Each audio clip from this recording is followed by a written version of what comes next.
I don't care what the left learns from this election loss. So long as they learn the wrong lesson, they're going to keep losing. Here's Dana Bash with David Axelrod on CNN, learning the wrong lesson. Welcome to Doug in Exile. I hope you've subscribed. Thank you for watching. Not just about the policies. In fact, it might not be about the policies very much at all. It's about the communication and where you are delivering and how you're delivering that message. Oh, very good, Dana Bash. That's a perfect example of not learning the right lesson. She goes, it's not so much the message. That is, it's not that we should pay for trans surgeries for inmates and illegals. It's the way we communicated it. So they have the right message. They just need to learn how to communicate that message of transing criminals and illegals the correct way. And then we have a winner.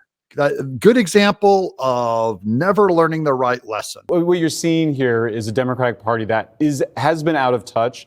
People have been telling that it's out of touch, and they didn't want to make any significant changes to their message, to their agenda, to their attitude. I think narcissism is at the center of the Democratic Party today. That's Michael Schellenberger, who we have shown a lot here. He's the man, half the man behind the Twitter files of exposing the FBI in collusion to lie to the American public on Twitter. Democrats are uniquely narcissistic. I want to know if you guys have a different explanation. I have a slightly different one. I think it's basically true, but I think it's more like the Democrats, who are more likely to be less religious, have made the Democrat Party more like a religion. And therefore, you don't quickly give up on the dogmas of your religion. And how the Republicans are just light years ahead of Democrats in having their influencers and figuring out the algorithms to find new voters or Democratic voters or disaffected voters. Ooh, big tech. It's algorithms and lasers and phones. No, it wasn't Dana Bash. It was so primitive. It's because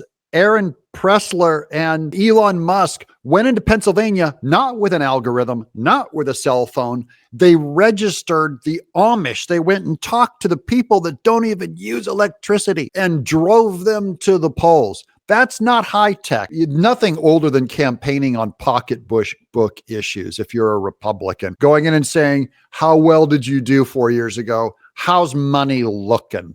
It's very primitive, very old, nothing new tech and fancy about it. Or never before people who have paid attention to politics using the internet and doing it on their phone. People only had to pay attention to politics because they started feeling reality in their pocketbooks and seeing reality on the southern border.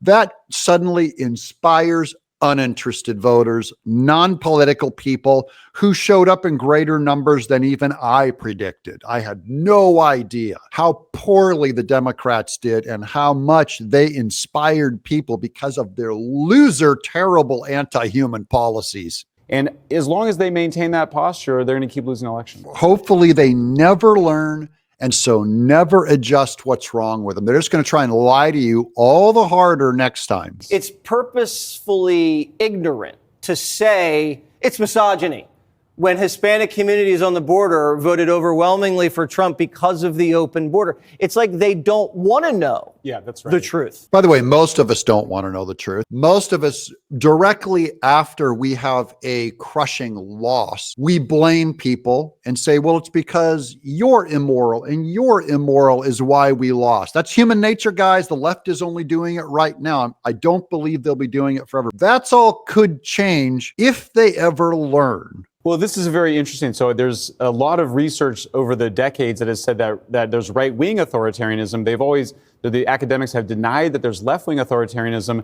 Now, over the last 10 years, they've been studying it. They find left-wing authoritarianism is very strong, and it basically overlaps exactly with narcissism. So narcissism, of course, people that are narcissistic, they don't want to receive critical feedback.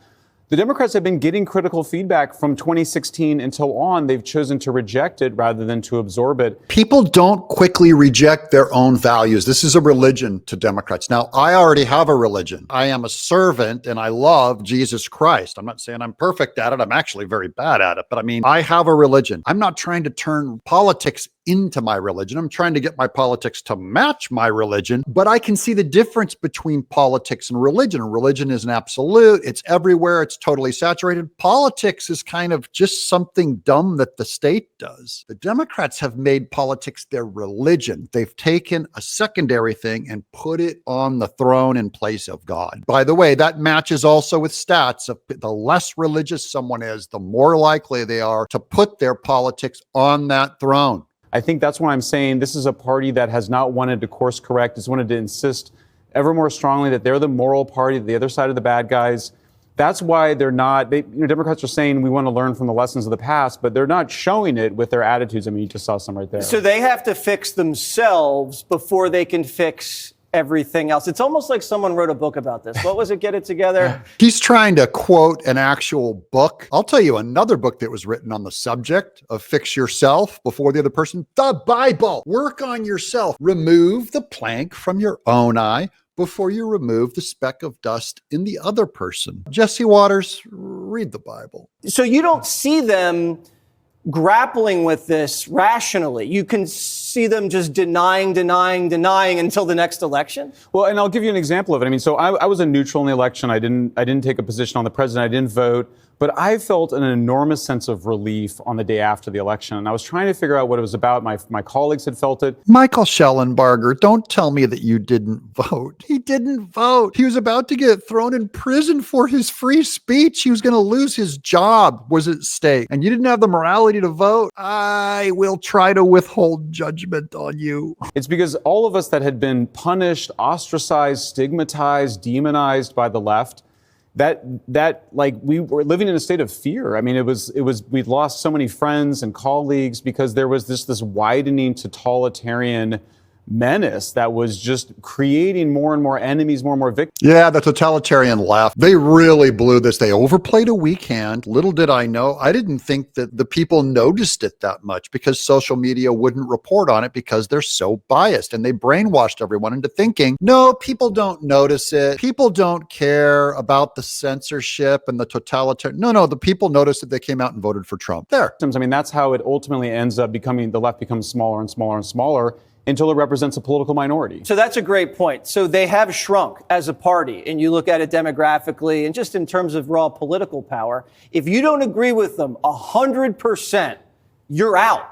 That's what happened with me. I mean, and so you start asking more and more questions, and the level of intolerance goes up and up. Yeah, it's the problem with purity. By the way, people on the right will do the same kind of purity. If you don't agree 100%, you're out. If you don't believe in day of paper ballots, you're out. If you don't believe, there's all these issues. If you don't believe that abortion stays in the states, you're out. If you don't believe that abortion should be taken up by government, you're out. You have to be flexible on a great many issues. And then we do have to draw a line in the sand. I'm not against that, but I'm just saying a whole lot of kind of inflexibility with the ultra pure in both parties, but especially on the left. So yeah, it's basically self-fulfilling prophecies. That's why you see Elon Musk, you see, Tulsi Gabbard, you see Robert F. Kennedy Jr., me, others that, raised some hard questions for Democrats over the last 10 years and were shouted down and demonized. And after a while, you're like, this isn't my party anymore. They kicked all the independent thinkers out of the party. Same thing happened to China, by the way. They shot all their dreamers, and then no one was left to innovate for them. Now all they can do is copy. Do not get rid of your dreamers. And then they lost, and they're trying to figure out what happened. And I'm not saying that that's like the main reason. I think, inflation, right. The borders are big issues. But that fundamental intolerance, it's so counter to what the Democratic Party was, at least for me in my youth, when it emphasized free speech. Yeah, now all the tenets that people used to love about the Democrat Party are in the Republican Party, which, has